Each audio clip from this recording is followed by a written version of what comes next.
কি জমিদারের ছেলেরা যদি পার্লামেন্টে না যায় তো রাজমিস্ত্রির ছেলেরা পার্লামেন্টে যাবে? সম্মানিত দর্শক, লজ্জায় চোখ মুখ বন্ধ হয়ে আসছে। লজ্জার কথা আর কোথায় রাখি আর কার কাছে বলি? কুমিল্লা দেবিদ্বার 4 আসন নিয়ে সারা দেশ তুলপাড়।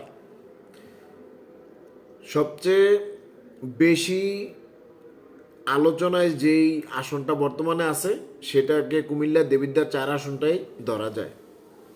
কুমিল্লা দেবিদ্বার 4 আসনে এনসিপি থেকে আছে হাসনাত আবদুল্লাহ এবং জামায়াতের সাথে বর্তমানে জোট করেছে তারা।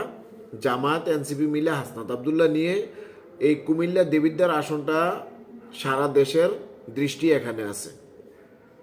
আর এই আসনে নির্বাচন করতে মাঠে আছেন বিএনপির পক্ষ থেকে আলহাজ ইঞ্জিনিয়ার মঞ্জুর হাসান মুন্সি।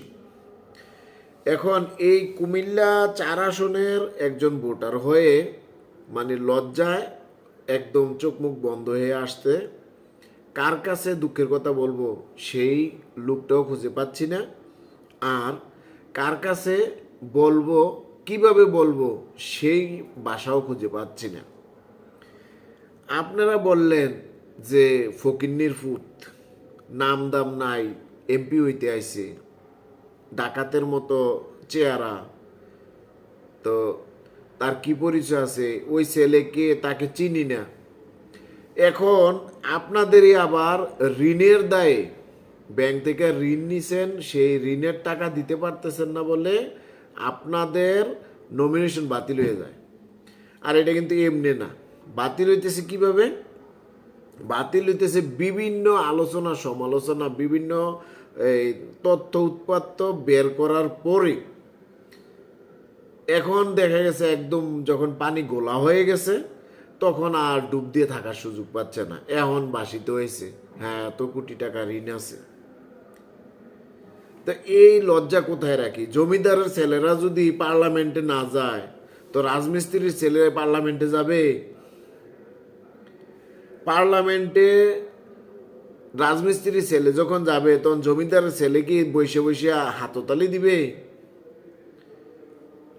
আর জমিদারের ছেলে কেমন জমিদার যার ব্যাংকে ঋণের দায়ে সে নির্বাচন করতে পারত না? এমন জমিদারের মর্যাদা কি?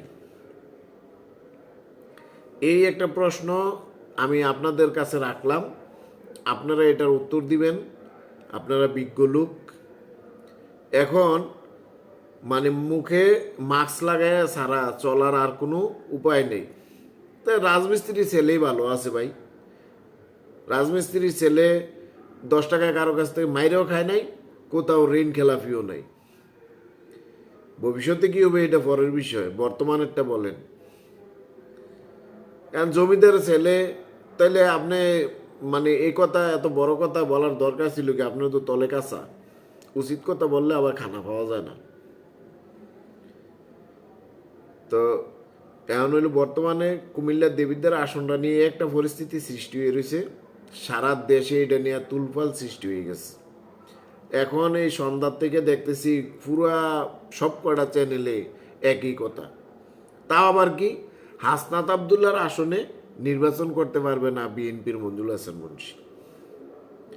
এই তো দেখতেছে আরেক লেজ লাগায় সাংবাদিকরা দিতেছে। সাংবাদিকরাও কম না কিন্তু। হাসনাত আবদুল্লাহর আসনে বিএনপি প্রার্থী মঞ্জুর হাসান মুন্সি নির্বাচন করতে পারবে না, এনে আরেকটা ঢুকাই দিছি।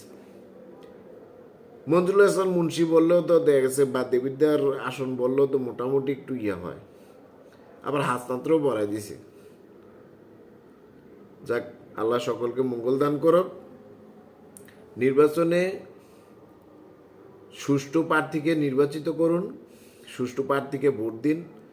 সৎ, যোগ্য, আজাদির পক্ষে যারা কথা বলবে, যারা আজাদি মনোভাব নিয়ে দেশকে পরিচালনা করার চেষ্টা করবে তাদেরকে ভোট দিন। এই প্রত্যাশা রেখে শেষ করছি। আল্লাহ হাফেজ।